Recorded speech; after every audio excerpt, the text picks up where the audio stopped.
Il agit encore ce soir. Il guérit encore ce soir. Il sauve encore ce soir. Il élève encore ce soir. Il bénit encore ce soir.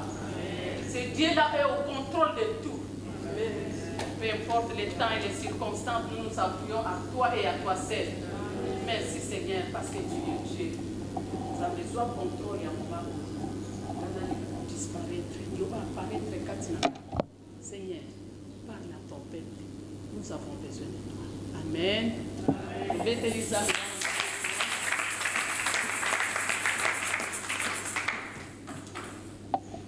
Amen les mamans. Et nous ferons les exploits et il écrasera nos ennemis. C'est mieux to fongo la Bible en abisso dans 60 psaume 60 verset 14.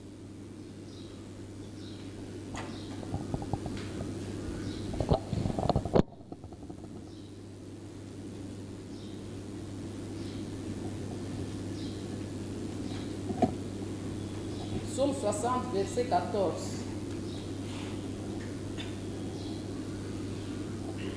Avec Dieu, nous ferons des exploits.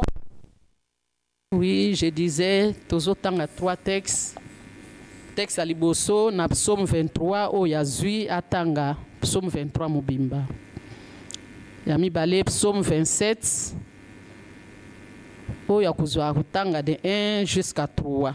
Ce qui a baksa to baksa psaume 91, Mutamisa to Akutanga. Au Yazui, Atangi.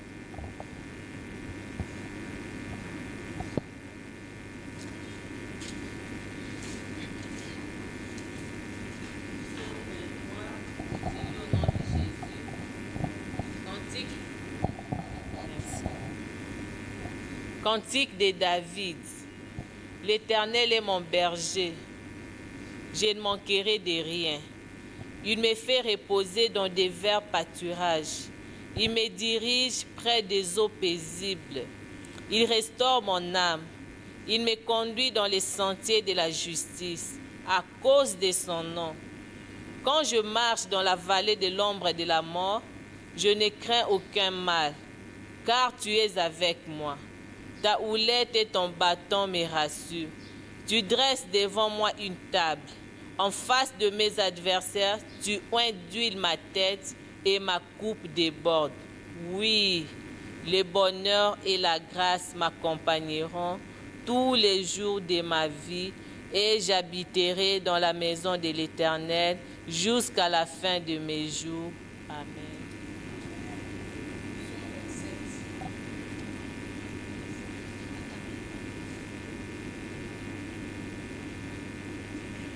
Psaume 27, j'ai lu au nom de Jésus, de David. L'Éternel est ma lumière et mon salut. De qui aurais-je crainte? L'Éternel est le soutien de ma vie. De qui aurais-je peur? Quand de méchants s'avancent contre moi pour dévorer ma chair, ce sont mes persécuteurs et mes ennemis qui chancellent et tombent. Si une armée s'est campée contre moi, mon cœur n'aurait aucune crainte. Si une guerre s'élevait contre moi, je serais malgré cela plein de confiance. Amen. 4.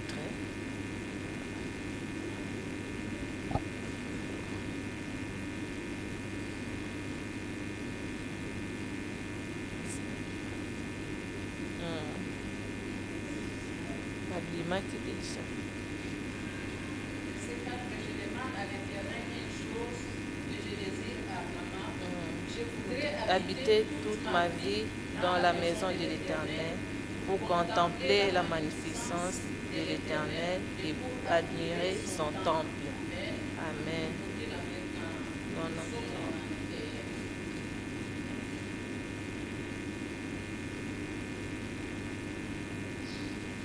Psaume 91, j'ai lu au nom de Jésus.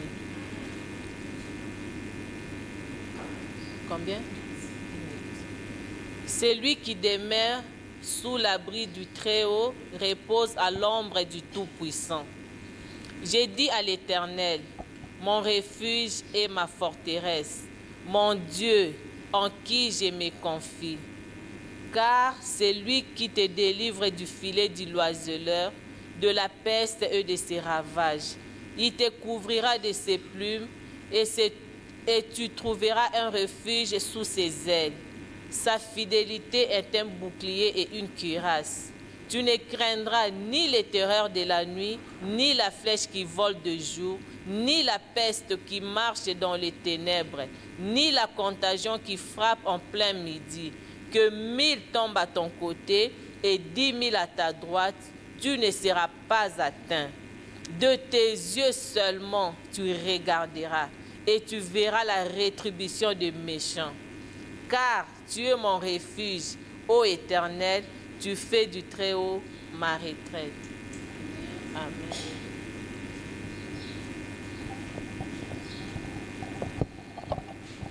Amen les mamans.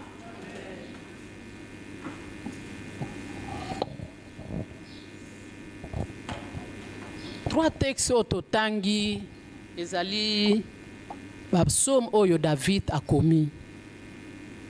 Eza ba déclaration oyo David azosala. L'Éternel est mon berger, je ne manquerai de rien. L'Éternel est mon salut et ma lumière, de qui aurais-je crainte? Celui qui demeure sous l'abri du Très-Haut repose à l'ombre du Tout-Puissant. Ce sont des déclarations oyo David azosala. Pourquoi azosala ba déclaration oyo? David amoni ke alekaki na ba makambo ebele. Na texte ya liboso 23 verset oyo na pointaki mingi eza verset 4. Quand je marche dans la vallée de l'ombre de la mort, je ne crains aucun mal parce que tu es avec moi. Mais bien aimé, Nathalie David era a sali déclaration na ye oyo. Il sait pourquoi sali yango. Et mes bien aimé to yebi po na nini David a sali déclaration oyo. Quand je marche dans la vallée de l'ombre de la mort. Mais bien aimé, ça na ba situation mususu oyo ekomelaka biso omoni ke awa na suki eza kaka nzambe. Nzambe kaka muntu akoki kotelema pour ta secourir ngai. David a lobi quand je marche dans la vallée de l'ombre de la mort. Mais bien aimé Nathalie, David et Razalaki liboso ba lion. Lion soki abimeli biso kaka, je pense que biso nyonso ba musu ba ko sauter na ba fenêtre, na ba film to monaka. Lion oya zoya po ali ya mutu ndenge mutu azokima. Mais David a affronté lion. Pourquoi il a affronté lion? Parce que monaki ke oya zakati na ye, il avait l'assurance. Amiloba ki kati na ye ke non situation oye komelinga na koki kokima te. Eza situation ya kufa. Mais je ne crains rien parce qu'il est avec moi. Ye oya tindanga na zamba, aze longo nanga, azu bandeko nanga atiki bango na mboka. Baza ko contempler, bazo lia, bazo seka. Na kati zamba mais bien aimé c'est difficile. Ozolala bangungi banini mais ya kepote a surveiller bibwele na bango ya famille ya libota mwana mukie ba mikolo bazali mais era comme liboso à Lyon mais bien aimé à 6 millions à pasoli Lyon. Il avait confiance en son Dieu. Yango nanzo lobake avec Dieu nous ferons les exploits. David a sala ki be exploit. Exploit ya kuboma Lyon et c'est exploit munene. Hein?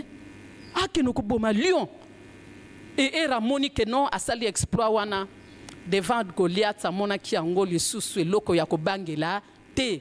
Mais bien aimé soki déjà oleki na bitumba moko boya makasi eroko koma devant bitumba mususu tu vas te confier seulement à Dieu. Tu dis Seigneur o délivre kingai na eloko songolo na bitumba o na mona ki na suki je n'avais que toi tu as intervenu.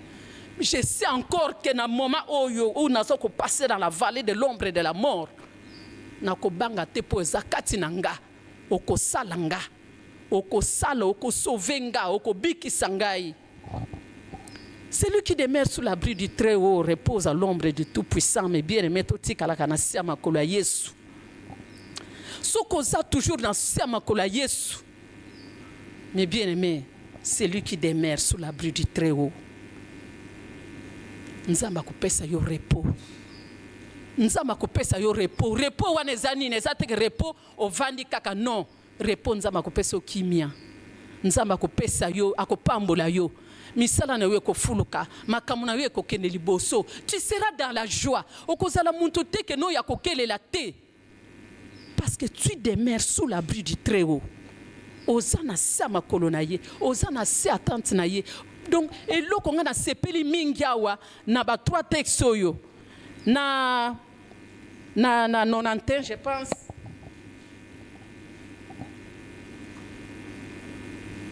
Na 23.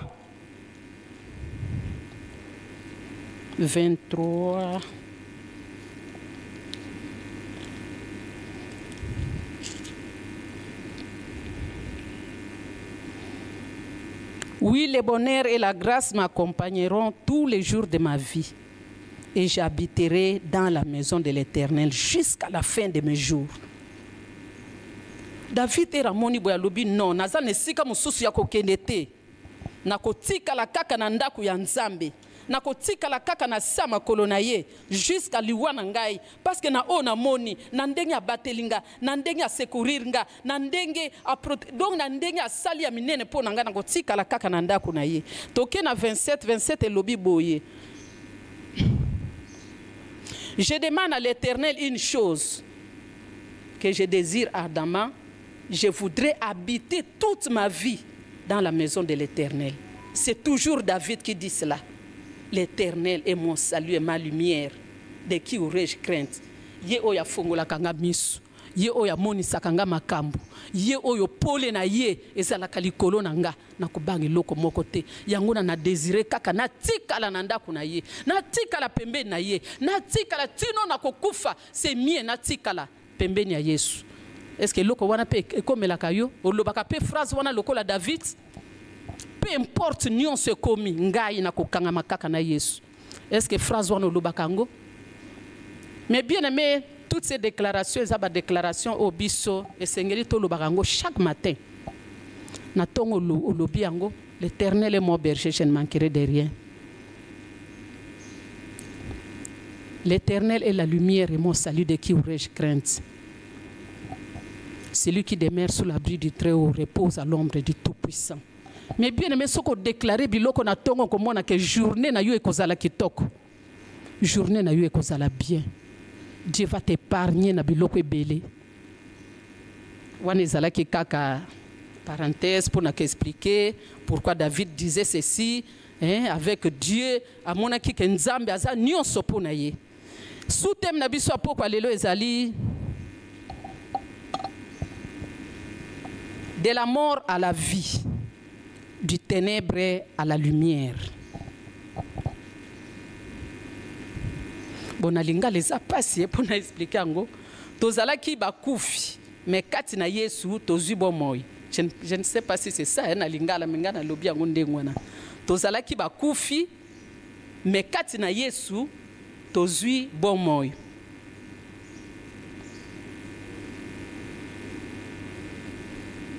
Les mamans, nous étions autrefois morts par les péchés d'Adam et Ève. Mais Dieu, Nzambe na volonté na ye. Mais la volonté de Dieu est que nous soyons en communion avec lui. Na lisumu ya Adam na Ève. Mais bien aimé, biso nyonso tozalaki bakufi, tozalaki na kati ya kubunga. Mais Nzambe pona ya sepela kike biso tozala na boyokani en communion, c'est ça non? Na boyokani elongo na ye. Nzambe wana po tozala en communion na ye. Dieu a envoyé son fils de mourir pour nous. Tozui Jean 3:16. Totangi na Jean 3:16.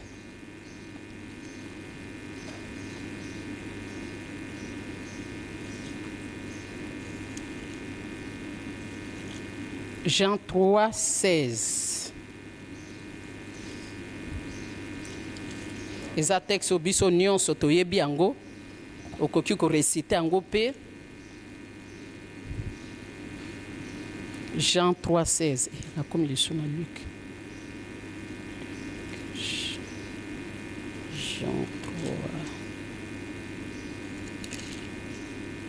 Jean 3,16. Et l'Obiboye. Car Dieu a tant aimé le monde qu'il a donné son Fils unique afin que quiconque croit en lui ne périsse point, mais qu'il ait la vie éternelle. Amen.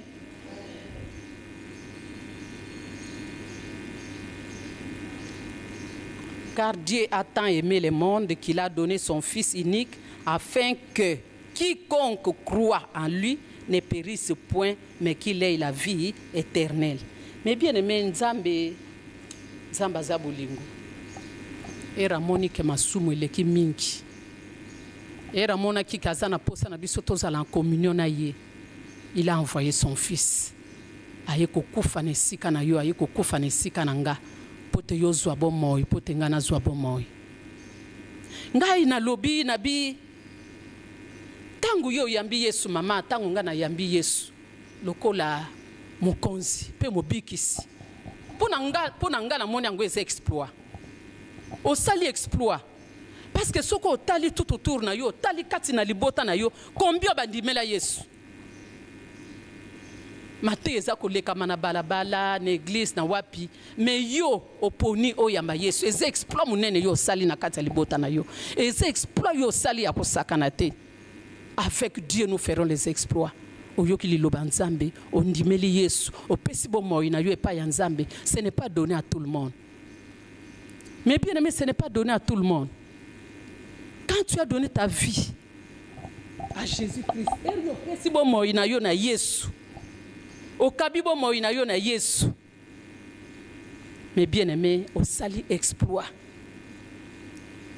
Au sali exploit ya kosakana te. Parce que n'est-ce pas oyo sali oyambi Yesu mais bien aimé eza mutu nyonso akosepela na yo te. Libota akoenvie yo. Libota akozala jaloux na yo. Po oza kitoko te, po oza na bozwi te, mais po yo ndimeli Yesu longwe na kana bango, oye na kan ya Yesu. Quiconque croit yo oponi ke okufa na yo te. Oponi ke obika. Tangu yo oponi ke obika, ezali ke obikisi. Omibikisi, obikisi na libota na yo. Obikisi na ndaku na yo. Obikisi na baninga na yo. Obikisi na entourage na yo. Obikisi. Pourquoi pas mokili mobimba? Parce que mes bien-aimés, nous ne sommes pas appelés à rester ici, kaka na Congo. Nous sommes appelés à aller ya kopanza sangwa Yesu. Ezate ke ero yambi Yesu okotika la kaka wate. Nzamba ko créer opportunité oya ko bimisa yo pona kokene ko panza sangwa Yesu ndenge yo ndimeli Yesu ndenge ozwi makambo ya Yesu okokene pe ko pesa solution na mabota mususu. Amen.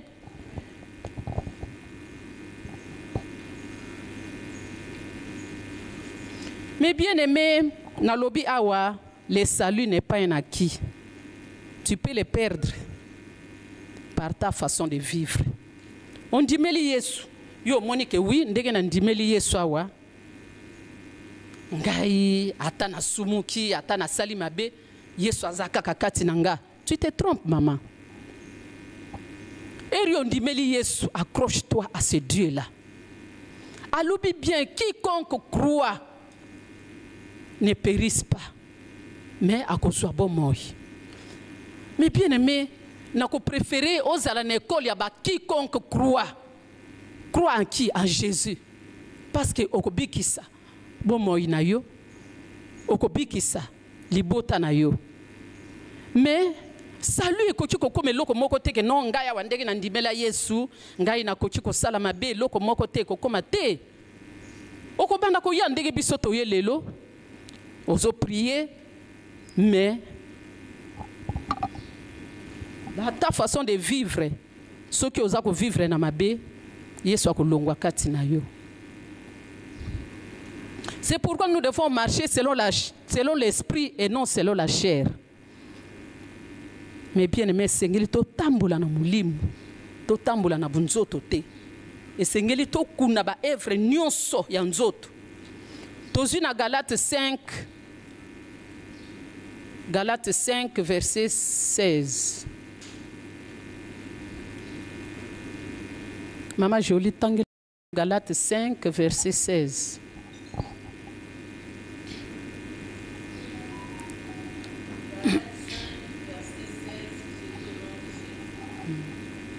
J'ai dit donc, marchez selon l'esprit et vous n'accomplirez pas les désirs de la chair. Aujourd'hui, Galates 5, verset 19.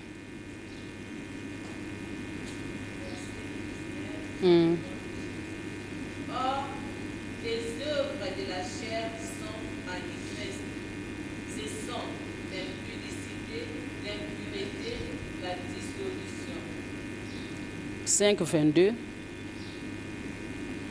Tokena 22. Mais le fruit de l'esprit, c'est l'amour, la joie, la paix, la patience, la bonté, la bénignité, la fidélité, la douceur, la tempérance.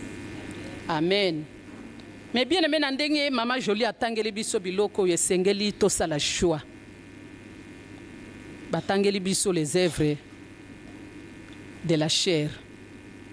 Batangeli biso les fruits de l'esprit. Esengeli yo mama na pokwa lelo sala choix. Choix na yo ezali nini? Otambola selon la chair ou bien selon l'esprit.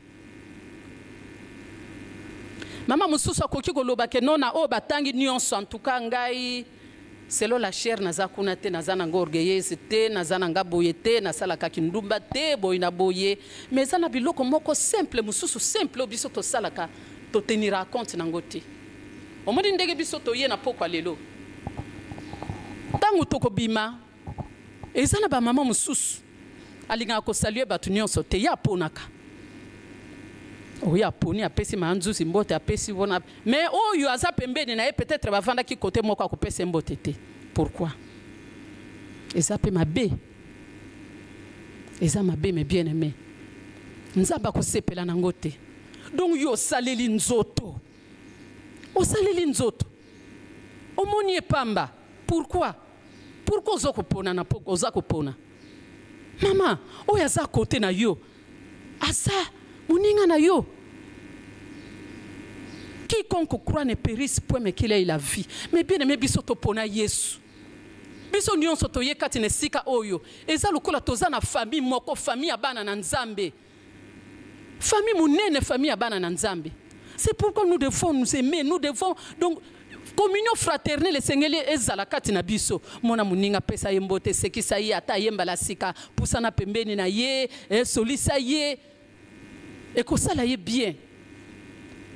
Parce qu'un jour, kozala, kaka monto yo négligea qui au moni penza katina yo que non, au PC mbotete ou leki. Mais aucun nanda kunzamba yebsi au prix pour cette maman là. Au kosambe la siko bio kosambe la te. A yebsi au bonde la pona mama wana. Mama oyo yini, mama oyo lingite, mama oyo linko solisate. Pourquoi? Mama, yo longwe Kasai, ngana longwe Bandundu, mususa longwe ba Congo, nzamba sangisi biso wa pamba te. Il sait pourquoi. Toza famille munene, famille abana na nzambe. Et monu, toza na bolingo, qui est le fruit de l'esprit. L'amour. Est-ce que l'amour wana eza kati na mitema na biso? Est-ce que nous cultivons ça? Kati na biso bien kaka soko moni o leki, OK. Mais bien aimé ndenge mama lobi, mais bref, ayez la kabiso. Toye bakate okomona ne préféré liyo mais okokamwa ne préféré liyo muto aye kotala yeza mama oyo pesa mbote te aye a fortifier yo mama que le Seigneur te bénisse courage siko na erwana ko sala yo ndenge nini marchons selon l'esprit et non selon la chair to salela nzoto te mais bien aimé to salela nzoto te na pokwa lelo nazoka insister ngo to salela nzoto te mulimu na nzamba azala kati na biso o considérer o yaza pembeni na yo lokola muninga na yo parce que okobikisa libota na yo quand tu as l'amour okobikisa libota na yo si tu as la haine okomema nini kati na ndako okomema kufa parce que Yesu azali so kati na yo te yo komona kako zoyo zo sambela mais il n'est plus là il faut sikoyo mizonga repentance salema pote Yesu azonga na makolo na yo.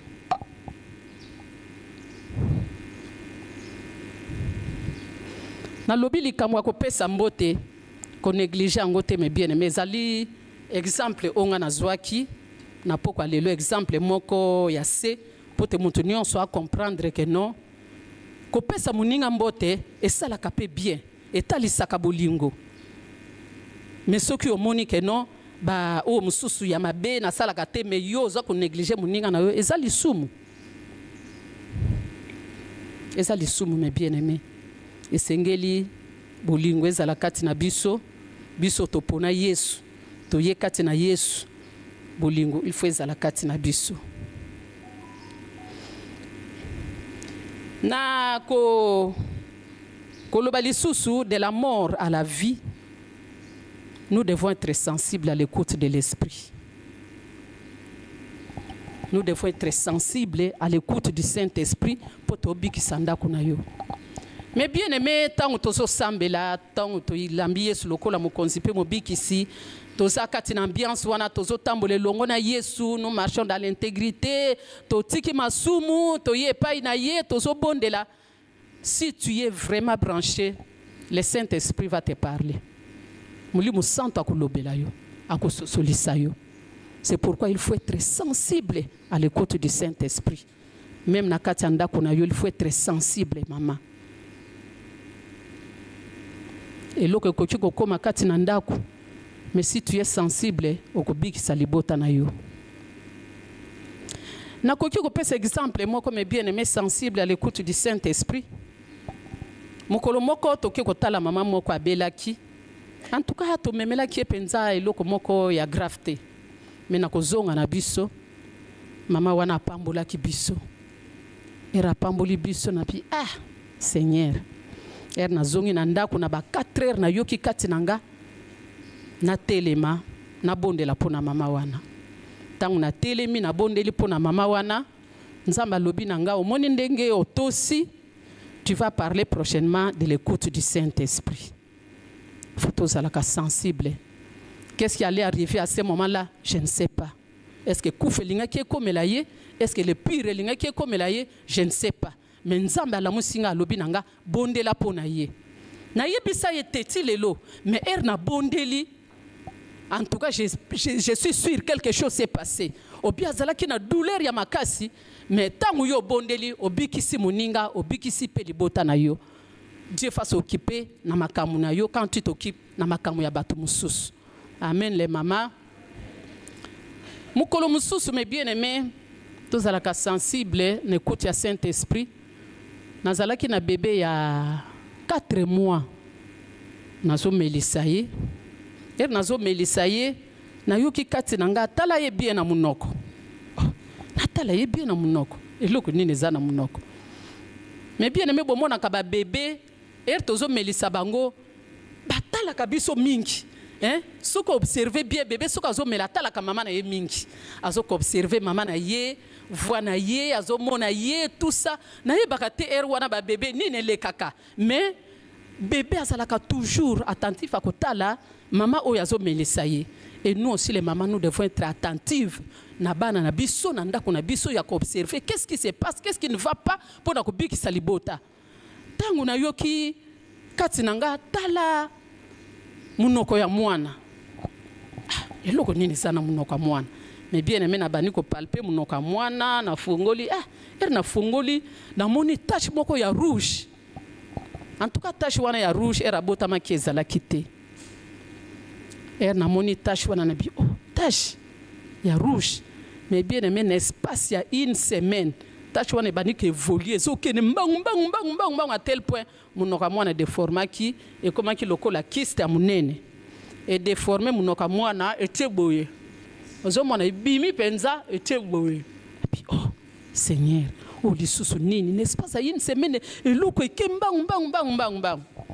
Mais bien aimé en tout cas na panika kité papa na yepe amoni totali bon toke l'hôpital toke hôpital ba yepsi biso eza kiste il faut ba intervenir il faut ba opérer moi. bébé à 4 mois, kyste yango pe kaka na ngonga moke.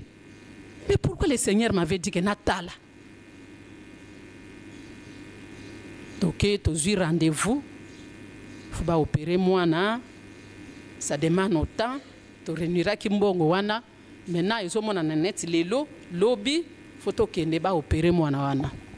Mais bien aimé, boutou mobimba, tu as eu moi na to tien ambetu. Tu fouka mina papa, tu bondela, ndenge makamwe ko leka bien, ndenge ko salema mwana za mwana moke déjà zwambeli tout. On a prié. Mais bien aimé na tongo, nazo bongisa mwana na zwi mwana. En tout cas, tout ça là qui prière wana tina tongo. Na zwi mwana. Na zwi mai na bandi ko bongisa mwana. En tout cas nazo kipete. Na tie mwana na mbetu po sikona latse bilamba. Natala munoka mwana eloko ezate me bien aimé. Eloko ezate. Tu vois comment okoki ko biki sanda kuna yo na kufa. Qu'est-ce qui allait se passer soki basalaka mwana wana opération mwana bébé? Eloko ezate ti lelo tashi wana ezalaka te mwana wana lelo akola. Eloko moko te. Ah, na pinzambo za malamu to fuka bilisusu. To kumisi nzambe to pesi nzambe merci asala ko opération sans cicatrice. Donc nzamba mona qui me bien aimé c'est que loko wane uta ki na ndenga mulili. Ezala ki a normalité. Si tu es sensible à l'écoute du Saint-Esprit, okobi ki salibota na yo me bien aimé. Qu'est-ce qui est arrivé encore? Kaka kati na bana. Na ki okobota mwana. Na ye na ndako na constater que liso mwana moko eza mukie, moko eza normal. Ah. Donc tu vois que o eza mukie, oyo penza soka zotala, ça va mais oyo. Ah. Mais bien aimé Nathalie na binzambe. Na mwana aliboso salaki, na oyo ko sala. Na kokene pe hôpital te, ils appellent comme opération te, ngai ezali kamu na yo na ngai. Na boyi kutu ko yebisa papa na ye. Na sala ka jeune nanga na ndenge nanga, na bonde la cannabis Seigneur liswa mwana efezonga normal. Pourquoi? Parce que zala ki combat na zwa ki zema mwana wana. Base meke eza nini? Olingo lakisa nini? Ko bota. Oh. Mama, nazanga ki mayele na zemi wana nani alobate. Ife tolingi ko bota, ni nango boye, oso sala course na nani, tout. Na yeko bota mwana wana abimi na déformation wana na mona ki yango na bité o eza normalité na koti prière nga wana mabondeli mais bien aimé ya 1 mois te ya 2 mois te na kobaka kaka lelo liswa mwana wana zonga normal soko tali azotala normal misu na ye nyonso mibali mais sala ki soko tali o yazotala bi Seigneur o nini et suki wana te mais bien aimé témoignage kaka. Ni sa papa a eu congé panangai. Era eu congé. Era wana biso tozana la borne. Papa azalaki moniteur. Tongo déjà abimi akei. Totikali tozo bongama. Mais bien aimé. Misala Satan ezali le diable, il existe. Mais notre Dieu il est tout puissant. Il est au contrôle de tout. Mais bien aimé tozo bongama na mona kaka mwana wana yembangu. Mama, ngana binini, mais bien aimé. Ndani yoyo babenga ngo nini? Groitre. Tala kingwa mwana tondi plein. Li solo wana ndenge nazoloba kaka mwana wana na ngai muntu na yebaka li solo wana. Wana zalaka na 12 ans. Li solo wana tilelo abeta kango ngana beta kango parce que ngai na ye muntu na to vivra scène wana muntu mususu te. Mama groitre kingu nyonso tondi. Oh. Ya mwana na tuni ya tu as mal. Oh non. Na yebise de lui eza dimanche. Mets-toi à genoux, afukami. Na bondeli na imposer maboko na bilata. Tozo kende église parce que lobiko nde tokozwa kuna. Awa soki totikali awa, tokotikala te. Habille-toi on part. Mais bien aimé mwana pe alati. Biso wana na la borne. Biso wana mais bien aimé biso wana. Tokoma kaka na porte la borne mais bien aimé to tie kaka matame na biso. Enceinte à la borne. Nie. Et l'autre côté, mes bien-aimés, histoire vraie. Et l'autre wana, ou expliquer mon bali tala les alaki boye. Ok, expliquez mon tout à les ala qui boye nana kondimela yo. N'y a que cette fille là et moi. Oh ya bakali solo wana tantine avait prié pour moi. On venait mais bien mais natala boy kingo plein na Seigneur. Oh yo nini. C'est pourquoi devant des situations qu'on panique à kati. Sois calme parce que tu as ton Dieu. Avec Dieu nous ferons les exploits. Nana kochi ko sala ngo soki nzambe te. Maman, nzambe atala kamukete atala kamunene to muté. Soyez en sûr, soyez confiants que Osana Nzambe. Mais bien aimé, Nathalie,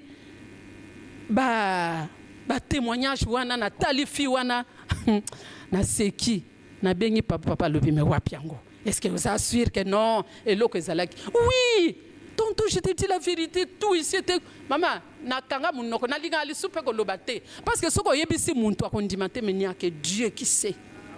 Nzambe kaka mutayebi mais bien mais soyez sensibles. Tous à la maman ou akubiki sa mabota na biso. Qu'est-ce qui se passe dans ta maison? Et là qu'on nous omona que non. Eza kufa. Mais na kufa o na kochu ko mema lobiko parce que Yesu azakati nanga. Est-ce que eza maladie? Est-ce que eza pauvreté? Eza nini? Mitala mama. Donc comme il est en novembre, dans le virage à Souka, mon rédempteur vivant, il se lèvera le dernier. À tel makamuta Souka, attends en janvier, à Salakité, février, mars, mais bien aimé en novembre, c'est encore possible. Même le 31 décembre, c'est possible avec Dieu. Crois seulement.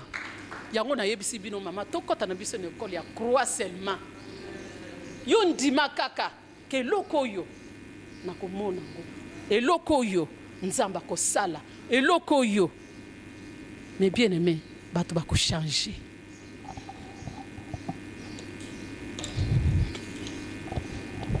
de la mort à la vie. Il faut être spirituel.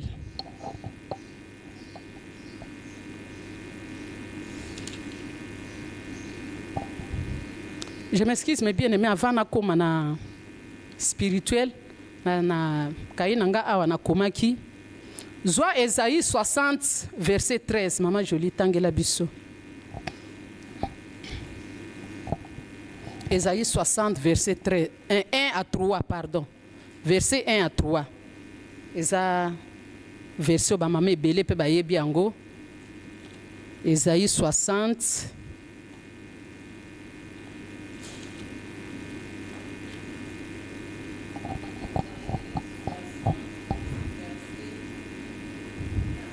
1 à 3. Lève-toi, sois éclairé, car ta lumière arrive. Amen. Et la gloire de l'Éternel s'élève sur toi.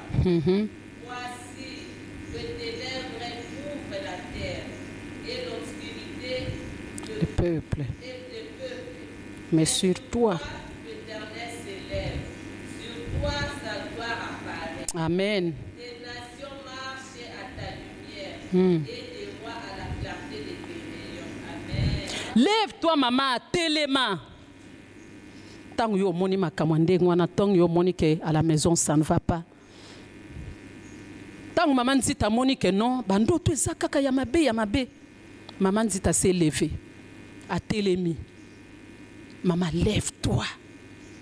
Sois éclairé. Ngenga balobi mo Christ azali mwinda. Mo Christ ngenga ka. Lève-toi, Ngenga. Lève-toi, car ta lumière arrive. Ta lumière, la lumière c'est qui? C'est Jésus. Parce que Jésus-Christ arrive. Quand Jésus arrive, il donne la guérison. Jésus-Christ donne la bénédiction. Jésus-Christ élève. Jésus-Christ appelle ça comme promotion. Appelle ça comme mais bien aimé, lève-toi, sois éclairé. Maman, téléma Ngenga. Kotambola mutu na sete, tambola mutu eza kotala likolo, peu importe les problèmes. Avec Dieu nous ferons les exploits. Seigneur, avec toi je ferai les exploits. Peu importe les problèmes qui se trouvent à la maison. A tozo tambola, Seigneur, avec toi je ferai les exploits. Au moni situation oyo, ngai na kotambola mutu likolo, ngai na kotambola mutu na sete, po batu bala kisanga misapi. Maman, lève-toi. Lève-toi maman. Téléma na likamo eza kotungisa yo. Les kamuni ne zotungisa yo. Oyo moni ke no bondelo so mona ke no moyen zate. Lève-toi maman, bondela, nzamba couper sa solution.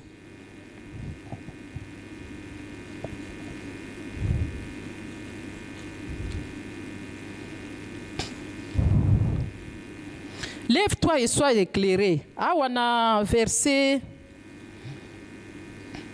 verset 3. Des nations marchent à ta lumière et des rois à la clarté de tes rayons. Amen les mamans. Des nations marchent à ta lumière. Je pense que dans le bas qui envoie nous ne sommes pas appelés à rester sur place. Les mamans, nous ne sommes pas appelés à vous à la Kakana Congo. Parce que vous êtes congolaises, nous sommes appelés à partir, à aller, pour aller annoncer l'évangile. Les nations, bakobika na clarté, clarté eza yesu azakati na yo, oyo azakongenga kati na yo. Maman dit à l'hôpital, maman dit à Kenya, Afrique du Sud, maman dit à Kenya, États-Unis. Pourquoi? Ezateka pona likamumoko ke non akepo akeko tala mwana akepo na boye na boye menanzela mama ntita eza na famille oyo nzamba tindi kuna pote akende kote ya sango malamu pote famille wana bika. Mais bien aimé, nous ne sommes pas appelés à rester sur place. Zala na kontima kenga ndenge na zawa lobi fun yeso na ndimela oyo na yoka na komema ngona mikili mususu. Okokoma Brazza, okokoma Afrique du Sud, okokoma nan États-Unis, okokoma Canada, okokoma mes bien-aimés. À cause de Jésus, avec Jésus nous ferons les exploits. Atana katalibota na onan ba voyager te mais yo kozala mutaliboso. Pourquoi? Parce que tu as Jésus. Oyo yo zui. Oko garda ngopona yo te, tu dois aller annoncer. Tu dois aller annoncer. Des nations marchent à la lumière, marche à la lumière et des rois à la clarté de tes rayons. Yesu wana soka zakati na yo me bien aimé akongengisa yo.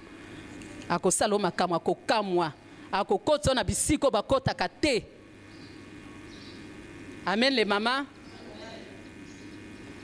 Tambola mutu likolo ko tambola mutu na sete mes bien aimés. Maman, tu as un problème, lève-toi et prie. Téléma, Ngenga, car ta lumière arrive. Jésus-Christ arrive pour te faire du bien. Jésus-Christ arrive pour appeler sa solution. Na c'est pas là que maman Gina Zoloba. Mardi à l'élève, mardi à solution. Oya kanayo ba mardi. Mais mardi à l'élo maman, yeba que mardi à l'élo, et sa solution pour nanga. Les kamona zanango nzamba kopesa solution. Maman Gina bakisi lisusu erazo modéré. Maman lève-toi ngana bi oh Seigneur ozana kati ya mateya nanga. Ozoko confirmer maman lève-toi ko lala te. Maman atana normal boy maman lala kate. Maman lala kapamba te. Okomona moko alamuki ataba na mikolo tozipaka bango pe bilamba. Omona kaka lali ndenge wana ozi couverture ye ozipiye. Bogobona kage cheye wana telemi azote amena butu na kendaka na zu couverture na zipiye na zu dra na zipiye pour nini po aza mwana kochi ko sala fièvre mais tant yo ki découvrir que non eloko eza boye linga ki ezala que non eloko mabe linga ki ya mais tant yo telemi okei ko visiter bana o sali tour ya ndaku okobiki sali bota na yo ndenge wana te ba mama to sala ka ndenge wana kolala kapamba te ba papa balala kana bango ya des fois azoko ronfler au telemi pe ovani obi mais yo wana zo kufa peut-être so la muka ki oke na salon o bandi ko bondela ti yo ko zoko kokuta eka kolala. Maman lève-toi, maman atangami atelema, maman alala kamuta suka, maman alamuka kamuta liboso pote ndako ebika soki yo lali pongi obomi ndako. Nous devons être spirituels. Tozui exemple il y a veuve des rois chapitre 4 verset 3. Maman jolie des rois 4 chapitre 4.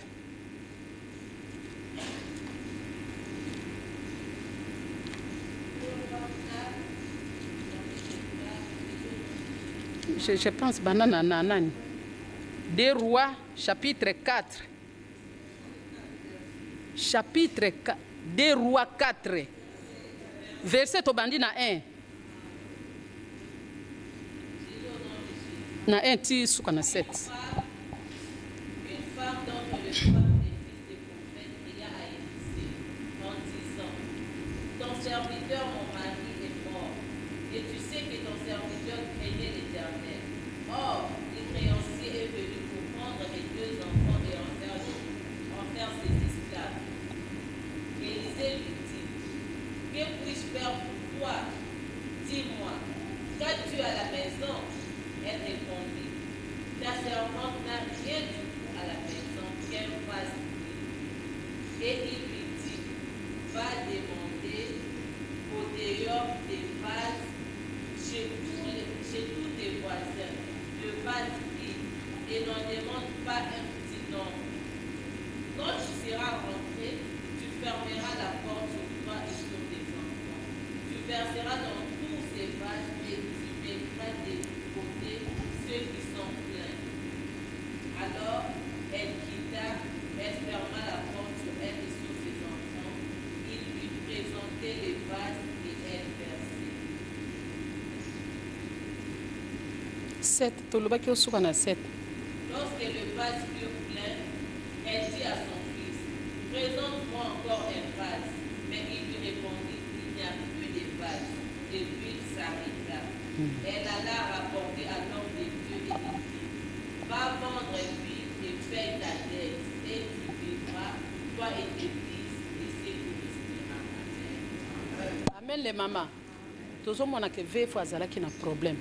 Elle a fait un problème, un sérieux problème. Mobali ya kofi. Ngai nazo salate. Tozo bika sima na yo mobali. Nyotika otiki ngana ba nyongo ebele.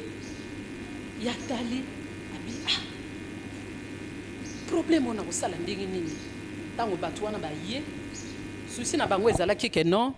Na nyongo oyo aza nango. Akokoka kofuta ngo te parce que azo sala musala te. Esengeli tozwa kaka bana wana bakoma ba esclave na biso. Mama na koyebisa na pokwa lelo nyongo yo zwaka wana okofuta ngo pe kaka na mbongo soki ezalaki mbongo okofuta mbongo soki eza mafuta okofuta mafuta soki eza eloko songo le lamba okofuta elamba mais bongwa na te na ndenge mulili ke no baya kozoba na kosi ya nyongo eko bongwa na te. Nous devons refuser cela en tant que les enfants de Dieu, en tant que les mamans au bayebi nzambe. Cette maman avait un problème. Azalaki na problème. Mais amoni que problème oh na kosala ndenge nini mobali akufi. Azalaki pe serviteur azako salela nzambe. Eloko nga na sepeli parce que nyongo wana mama yebaki yango. Ebele bazwaka banyongo. Bayebisaka basi na bango te. Basi pe ya des fois bazwaka banyongo. Bayebisaka pe ba papa te. Mais eloko na sepeli mama wana yebaki ke no mobali na ye atikele nyongo moko amunene. Mais tango batu wana ba ye ya tali na kokende wapi akimi mbangu epa yeli ayebisi etala problème eza boye mama problème oza nango okimelaka mbangu wapi mutu aliboso ayebaka problème na yo eza nani mais ye ake koyebisa mosali ya nzambe atuni yo oza na nini ayebisi oyo azalaki nango. Mais bien aimé tokroisaka maboko te tozalaka même na quelque chose. Maman salaka quand même quelque chose. Zalaka même na quelque chose. Nandako.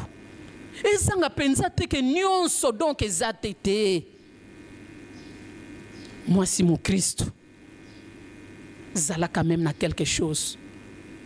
Azalaki na moi mafuta na ye. Ayebisi ye que non, je n'ai rien. Je suis sûr. Eli a insisté qui tu n'as rien. Nanda kuno ye loko ezate ata balobeli yango te. Liboso alobi n'y a rien, mais après ayeko loba que non, moi mafuta mukie. Et bien aimé kaka na mafuta wana nde epesa ki ba miracle. ayebisi esala boye boyebi lisolo wana bien sala boye sala boye sala boye na problème oza nango me bien aimé nzamba akoki kopesa yo ba directive sala boye est-ce que otosaka yango il pouvait dire que eza soni nakeno kosenga ba biloko na ba voisin nakeno kosenga mais bien aimé eloko nga na sepelaki na mwasi wana elle était sincère devant Eli abombaki te elle était vraiment sincère que non atiki nga na nyongo mais peut-être soki ezala yo olingaki okende ka bazoya babotolanga bana en tout cas likambo yango nayebi te mais yo oyebi yo olingo bomba na ere wana bakosunga yo ndenge nini mais cette femme était sincère alobi que non atikaki nga na nyongo tala en tant que mosala nzambe nzambe ayebisi voilà salabo yebisa ya salabo ya salabo ya salabo mais bien aimé tozalaka sincère devant Dieu ceux qui tozo confesser ma be na biso zala sincère devant Dieu si tu ne veux pas être sincère devant les hommes mais sois sincère devant Dieu nzambe tala eloko ekomelinga na bimisa bazemi ebele eloko ekomelinga na finga ki papa bokilo eloko ekomelinga tala na sala ki mbeba boye sois sincère avec Dieu sois sincère avec l'homme de Dieu sokozolo balika mo solution ko ya parce que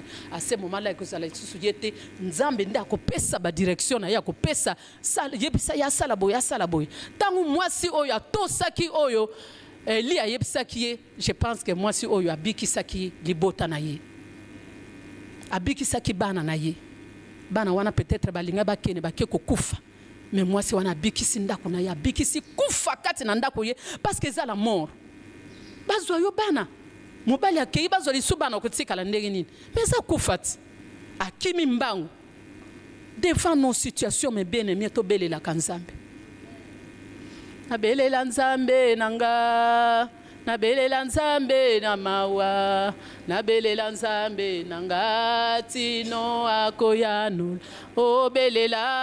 belela nzambe. Alléluia, merci Jésus. Nabelela nzambe na mawa nabelela nzambe nanga tino akoya nolanga nabelela nzambe nanga nabelela nzambe a solution nabelela nzambe nanga tino akoya nolanga belela nzambe nanga nabelela nzambe na mawa nabelela nzambe nanga tino na pokwa lelo mama belela nzambe na yo ko belela nzambe na yo na likambo oza nango na kati ya ndako na yo belela Yesu belela nzambe yenda kopesa solution kokimaka mbangu te na ndako ya nganga kokimaka mbangu te na muninga peut-être yende muninga wana ko détruire yo lisusu kende belela nzambe asa nzamba mawako yoka yo akoyanola yo quand malheureux crie le Seigneur entend akitaka likambo ngo nini oyo ekoki kozwa ma solution te na pokwa lelo. Aujourd'hui le Seigneur agit encore. Aujourd'hui le Seigneur va faire de grandes choses.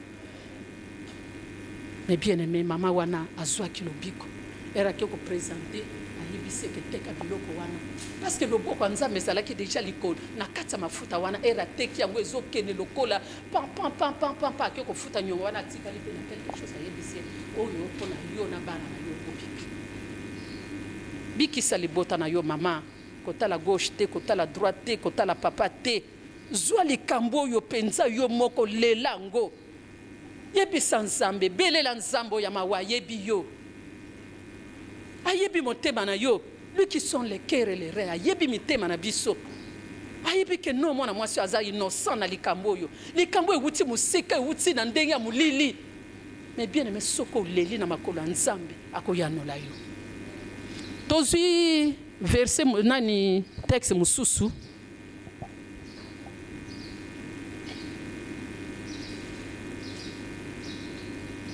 tozwi acte 28 verset 1 à 6 Mama Jolio lelo penza nana biso lectrice na biso tanga acte 28 verset 6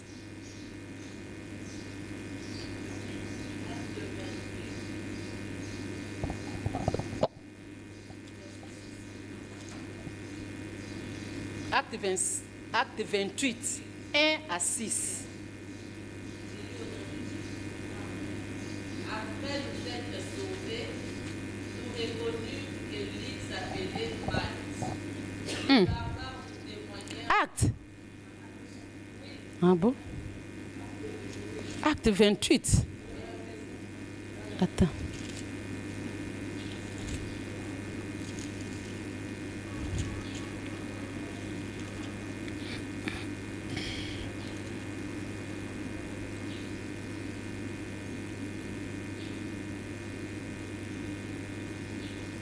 Tozana histoire ya Paul, hein? Peut-être Moutaye Biango.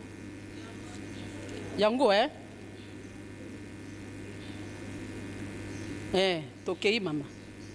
Tokei, ti place Tokosuka. Acte 28.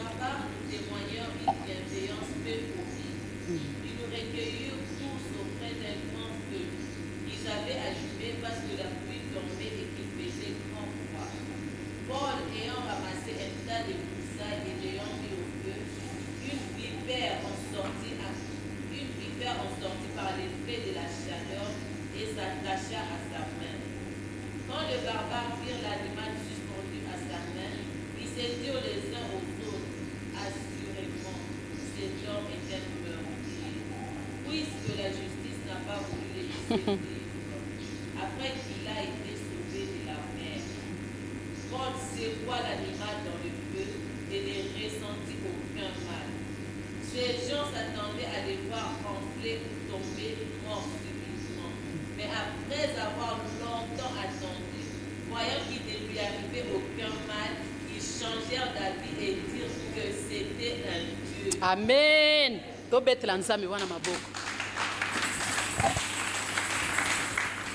Ils vont changer d'avis. Mais bien aimé histoire à Paul, bolandi yango ndenge batangi kaka na bakoni akende kozwa po ya kotia na moto vipera azalaki na kati simbe soki nyoka sui mutu normalement mutu wana akufaka mais bango nyonso kokufa ye boyi na boyi mais Paul asekue kaka loboko vipera Paul asekue kaka loboko vipera esali nini ekwei na moto ye moko vipera asali nini mama bakolala makali kali. Nous avons un Dieu, il faut être spirituel.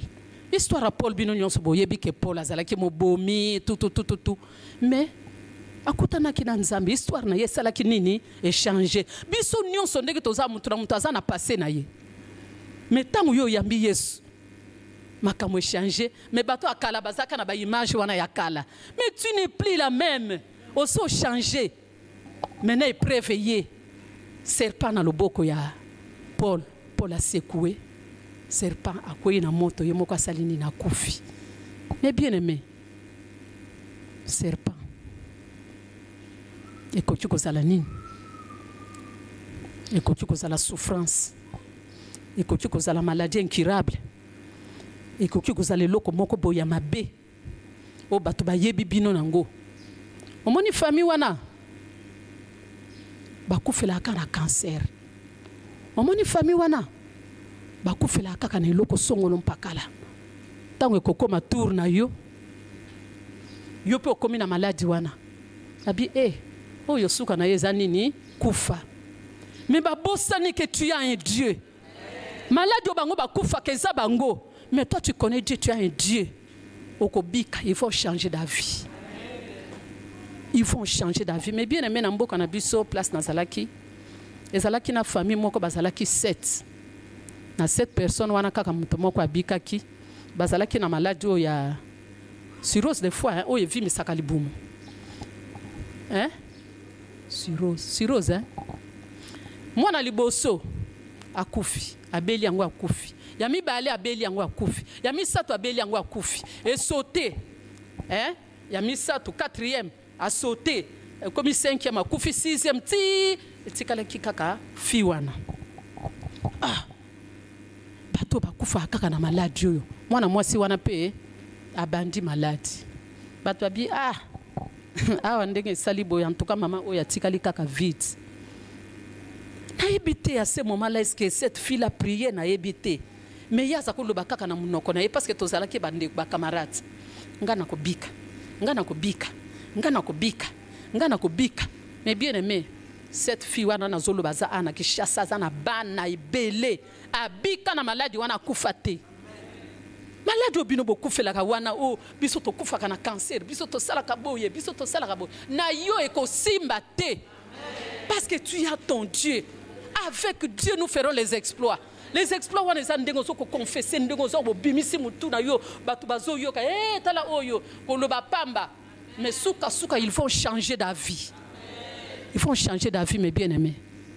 Muntu azala ki liboso nanga akufa kana poison. Azala ki sango na mboka oyo mweka ebele bayebi yango. Azala ki sango na tongo moko boye Monseigneur alamuki l'église a passé annonce que non ndeko akotika biso mardi faut voyager akeno ko continuer betuite na ye donc ndeko ya ko pesa revoir na bandimi loba o ko tiko loba yepe alobi na pokwa nango Monseigneur wana voyager aye Kinshasa na tongo nango lundi parce que zana ba mama o balambela ka basango balambela ka bango na tongo balambeli pe bango mama wana aye ko servir ndeko nanga wana déjeuner na ya tongo na ti wana tiasite na kati azoki ordre je ne sais pas mais atiaki asite na kati era tiasite na kati yepe azui tasiate wana amela boya yoki mbala mungi eziki c'est déjà mungongo ezalaki lundi annonce bapesa ki dimanche ezalaki lundi mardi mercredi baluki moyen ya ko sala nyonso jeudi akufi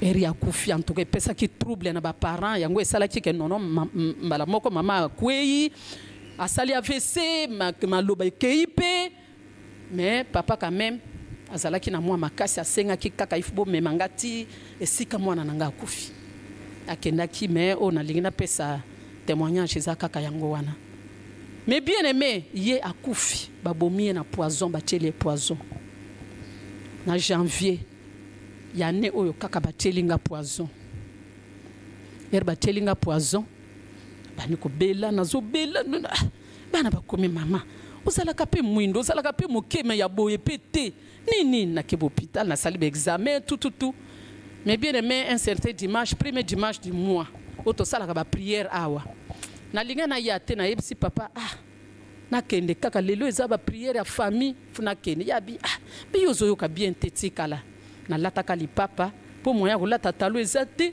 donc na ye awa mama prière ezala ki makasi mama Hortense mta diriger ka prière wana prière makasi na kena ndako na sali forte fièvre na lali kaka na salo na bi nzambe okola kisanga te loko nini ngo penza o ezotungisanga na yoki ka kati nanga tu empoisonné mama mutayib sakanga te na sala ka test te mais na yokaka faut zalaka connecté avec Dieu au sambeli laisse le temps Saint-Esprit a lobela yo na yoki kaka mungongo ndengwana na lamuki na seki na yebisi papa nazana poison na nzoto Yesu tika kulobande koni na yebi biso erto bato politique ba yebisa biso il faut ça la test boyo sala boyo na seki na tongo faut ça la test wana pour test wana na tongo asalinga pe test wana mais bien aimé ya ko samba kutu te donc ozomona penza mutabani ko trembler nous devons aller à l'hôpital il faut tokende mbasala yo kuna na hôpital boye ngape nye na yebisi nzambe kaka merci soki na yebaka te elinga kezala ndenge mususu mais ndenge na yebi moi je ne mourrai pas ngana ko kufa te mais bien aimé ce n'était pas facile enyokolinga toke to sali test to bengi docteur ya salinga test alobi eza yango bapesi bakisi na sanzi na sali diarrhée na mais bien aimé Donc na konda ki penza. Tant que maman baya ki, je m'excuse, ma maman na yebsa ki bino penza ouverte maté que non ezala ki nini, mais le problème c'était ça. Nazala ki empoisonné. Mais Dieu a fait grâce. Je suis aujourd'hui avec vous. Ba poison na bango eko koma vitamine nzoto pona biso. Toko lia yango toko mela yango men ko kufa te. Yesu ka kufa ki ezala ki ye. Ba loba te ke yaya na ya kufa ki na poison, ye pe akufi na poison. Na ko kufa te. Ba ko changer maloba. Mais bien bino bosi bo mona muntu empoisonné yo. Mais ye moko akomi étouffé. Ngenga mwinda. Pelisa mwinda no na kati ya ndako na yo. Ba biloka boye koki ko koma. Mais okomona que non tu vas éviter ça avant. Soit aux yeux aller ou emballer zonga. Koya ko bomilanga libala te. Mama, bo veiller na bandako. Miso ko fongwa ma. Okomona makamezo ko leka kati na bandako, na kati ya bana. Mais si tu es dans la prière, moi c'est le samo, moi c'est à telemi, okobiki sandako. Ce sont des choses on a soyé sabino que likamo eza likamo ko vrai papa wana kufa. Je pense pour le mususu. Je pense c'est pas pasteur nani Willy alobaka likamwana ki ba papi belé baso kufa pona comportement ya bana. Maman yo koki ko bikisa libota na yo. Mwana ki kokutana na ba kamarata mabe akomi kuluna. Mais na kolela na yo okoki ko zongisa mwana wana na nzela. Tozwa ba témoignage awa. Maman zala mwasi ya mabondeli. Maladie ni nango ba lobi ke non, maladie ba kufela kana maladie ba kufela kana maladie. Mais na yo ko komande ngwana te. Soki bango ba kufela na maladie wana na famille na biso eza cancer ba kufa na cancer. Yo ko kufa na cancer te. Yo ko bika. Et batuer ba ko mona yo ba ko changer histoire. Ah, bango ba bota kate. O ya ke ko bala pe lisusu. Est-ce que ko bota? Maman, o ko bota ba ko changer l'histoire. Ba ko changer histoire. Et là qu'on nous mona que non, et ça impossible pas Nzambe. Comme tu crois, tout est possible à celui qui croit. L'impossibilité comme ma possibilité. Donc tout est possible à celui qui croit. Ceux qui ont dit mais bien aimé, tu es capable ya ko changer ma kamwebele na kati libota na yo. Oza capable ya ko changer ma kamwebele. Peu importe nyonso bato bakosala. Nzamba ko bundela yo. Il va écraser tes ennemis. Tango ko écraser banguna na yo, bango bakolala makalinkali. De tes yeux tu feras la rétribution de tes ennemis. Na misu na yo ko mona lolenge nini bazo kweya bango moko. Et aujourd'hui que je vous dis oncle wana zala li souté. Ya linga kinini abomelanga ye. Mama telema, makamweze belé, telema maman. Kolala ka pongi te, olali pongi oke na butu ti tongo etani non mama la mukaka na butu. Mama la mukaka na butu abonde la kapo abikisa libota. Amen les maman.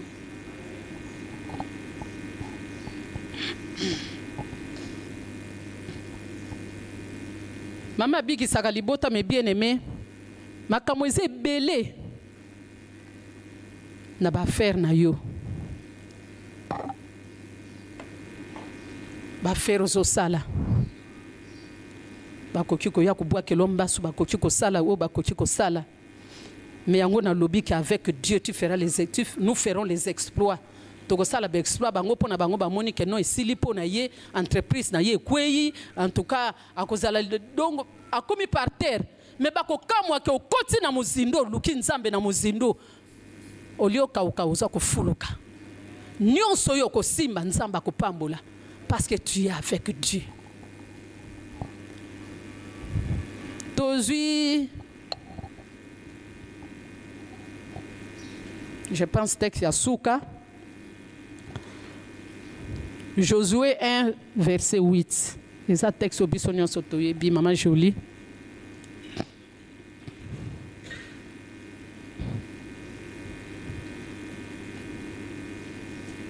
Josué 1, 18. Josué 1, 8.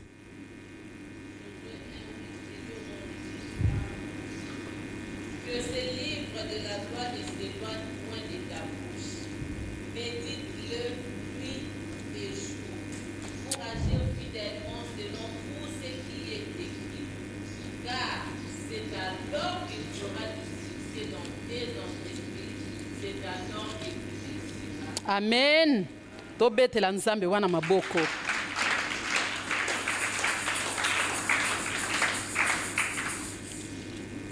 Josué 1, verset 8. Totanya ngo lisusu me bien aimé pona mutu nyonso a comprendre.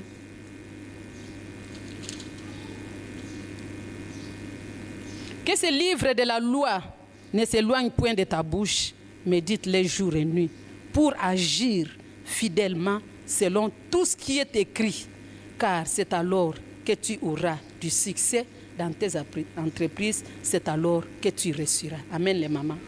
Que ce livre de la loi, Kanda Oyo, ne s'éloigne point de ta bouche. Tanga kayango, médita kayango. Maman, okoki kozala na conseiller te, okoki kozala na conseillère te. Mais livre Oyo, azana ba conseil moko ya kosakana te. Soko za kotanga ngo jour et nuit. Mais bien aimé, okobiki salibota. Tu vas réussir dans tes entreprises. Bana na yo ba kozala ba signe. Bana na yo ba kozala ba signe. Yo moko kozala elembo munene. Ebele bakobika pona yo. Que Dieu bénisse sa parole.